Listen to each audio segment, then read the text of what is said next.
Nagpahigayon usab og laing hugna sa Caravan of Services ang kagamhanan sa lalawigan sa Subo alang sa mga Subuanon sugod ni adtong Martes, Hunyo 8. Karong higayuna giuna sa Kapitolyo ang 7mo distrito nga gipahigayon dito sa covered court sa Cebu Technological University sa lungsod sa Moalboal.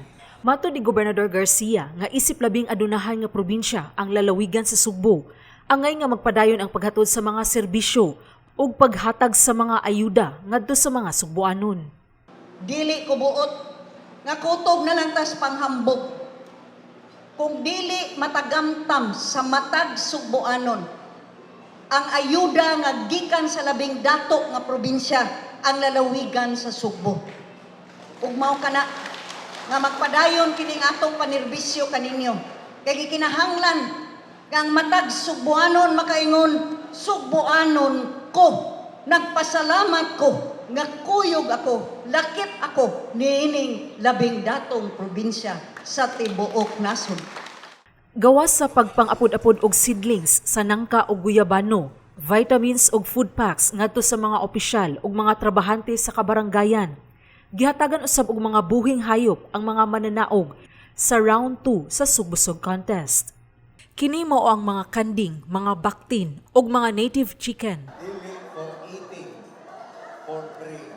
Sama sa nangaging Caravan of Services, nakadawat usab og multivitamins, food packs ug seedlings sa nangka ug guyabano ang indigent nga senior citizens.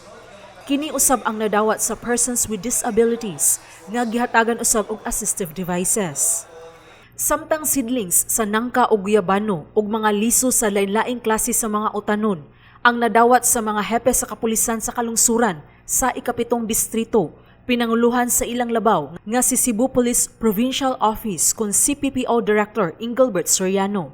Those stations who do not have sufficient space for gardening, na gano sila yung containerized. Pero all the 50 stations have their gardens already. Dako kayo ni siya gamit sa amua isip mga pulis kay dili na mamalit sa gawas na mo adto na may manguha.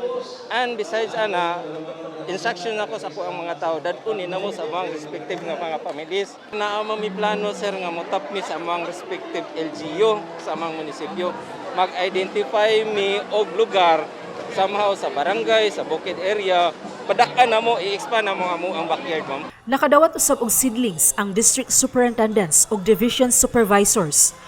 Pinanguluhan ni Provincial Schools Division Superintendent Marlene Andales nga gikan sa Kapitolyo. Kini ilang gamiton alang nasa pagpahigayon og contest sa sugbusog sa eskwelahan nga salmutan sa kapin 1,000 ka mga tunghaan sa elementarya ug sekundarya. Ang premyo sa mga mudaog sa contest kay infrastructure projects gikan sa Kapitolyo. Gawas sa nahisgutang mga gasa ang mga lungsod sa 7mo distrito, nakadawat usab og mga tseke gikan sa Philippine Crop Insurance Corporation. Kini alang sa Agri-Fishery Insurance Indemnity alang sa nangadaot nga crops sa mga mag-uuma. 470,228 pesos and 75 centavos ang nadawat sa Alcantara. 355,542 pesos and 40 centavos ang nadawat sa Dumanho. 112,250 pesos ang nadawat sa lungsod sa Ronda. 55,949 pesos and 80 centavos ang nadawat sa Hinatilan. 55,000 pesos sa Moalboal. 36,220 pesos and 29 centavos sa Badian. 28,487 pesos sa Alegria ug 10,383 pesos and 32 centavos sa Moalboal. Sheila Gravinez, Balita sa Subo.